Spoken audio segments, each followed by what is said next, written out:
అట్లే బాగానే వింటున్నావు, నేను లోపల నుంచి చూస్తూ ఉంటాను కదా అని అంటాడు.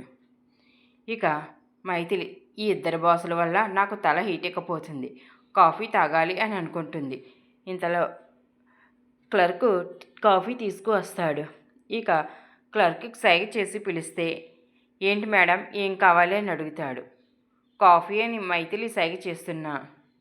ఏ కాఫీ, కూల్ కాఫీయా లేకపోతే హాట్ కాఫీయా లేకపోతే బ్లాక్ టీయా అని ఇక తనకు టీ ఇవ్వకుండా ఆ క్లర్క్ కబుర్లు చెప్తూ ఉంటే మైథిలికి చాలా కోపం వచ్చి, నేను చెప్పింది ఈ టీ గురించే, ఈ టీ ఇవి అని అంటుంది. వెంటనే సాకేత్ మైకిల్ని పిలిచి మైథిలిని పిలవమంటాడు. ఇక మైథిలి దగ్గరికి వస్తాడు. అర్థమైంది అంటూ ఇక మైథిలి అయితే సాకేత్ దగ్గరికి వస్తుంది. చెప్పండి సార్ అని అంటే, ఏంటి నీకు మాట్లాడొద్దని చెప్పాను కదా, అయినా నా మాట లెక్క లేకుండా ఎందుకు మాట్లాడావు? ఇప్పుడు నువ్వు అందరికీ టీలు ఇవ్వాలి, అలాగే మాట్లాడకుండా ఇవ్వాలి. ఇక ఈ 2 పనిష్మెంట్లు కాదని నువ్వు మాట్లాడితే 3వ పనిష్మెంట్ కోసం రెడీగా ఉండు అని చెప్తాడు. ఇక మైథిలి అయితే చిరాగ్గా ఫేస్ పెట్టి అక్కడ ఉన్న కొలీగ్స్కి కాఫీ ఇస్తూ ఉంటుంది. ఇక లాస్ట్ ఒక కాఫీ కప్ ఉండగా సాకేత్ అయితే ఆ కాఫీ నాకు ఇవ్వి అని పిలుస్తాడు. ఇక లోపలికి వెళ్తుంది.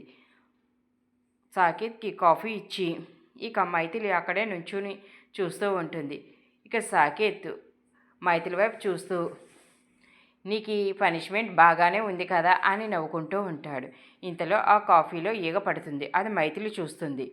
ఇక సాకేత్కి సైగ చేసి చెప్పబోతుంటే సాకేత్, ఏంటి పిచ్చి సైగలు అంటూ కాఫీ తాగుతాడు. అవును, ఇందాక నుంచి ఏదో చెప్పాలనుకుంటున్నావు కదా, ఏంటో చెప్పు అని అంటే కాఫీ ఈగ అని చెప్తుంది. ఏంటి అర్థమయ్యేలా చెప్పు అని అంటే, కాఫీలో ఈగ పడింది సార్, అది మీరు తాగేశారు అంటే ఇక సాకేత్ ఆ కాఫీ కప్ చూసుకుని అందులో ఈగ లేకపోయేసరికి చిచ్చి అంటూ ఇక వాంతి చేసుకోవడానికి బయటకు వచ్చేస్తాడు. ఇక మైథిలి అయితే, నేను చెప్తూనే ఉన్నాను, అయినా సార్ వినిపించుకోలేదు, బాగా అయ్యింది అని అనుకుంటుంది. మరోవైపు సౌదామిని ఉషకు జ్యూస్ తాగిస్తూ ఉంటుంది. ఇంతలో సౌదామిని ఫ్రెండ్స్ అక్కడికి వస్తారు. ఇక సౌదామిని పని మనిషికి ఉషను చూడమని చెప్పి వాళ్ళ ఫ్రెండ్స్తో మాట్లాడడానికి బయటకు వస్తుంది. ఇంతలో ఉష కింద పడిపోతుంది.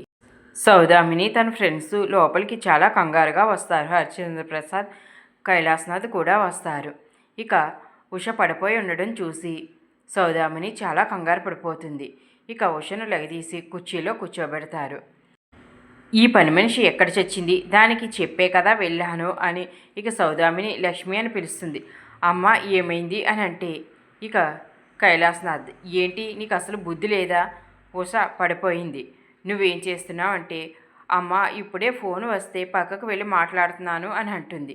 ఇక కైలాసనాథ్, నీకు అసలు బుద్ధి లేదు, నిన్ను ఉషను చూసుకోమనే కదా ఇక్కడ ఉంచాము, అయినా నువ్వు ఇలా ఇంకొకసారి చేసావంటే పనిలోంచి తీసేస్తాము అని చెప్తే ఇక హరిశ్చంద్ర ప్రసాద్, చూసిన చాలు, వెళ్ళు పని చూసుకో అని అంటాడు.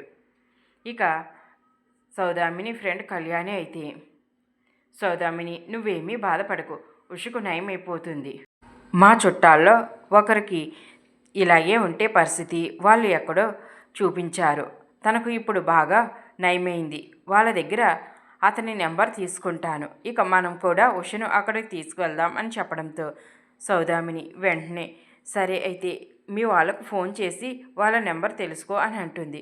ఇక వెంటనే కళ్యాణి వాళ్ళ చుట్టాలకు ఫోన్ చేసి నెంబర్ తీసుకుంటుంది.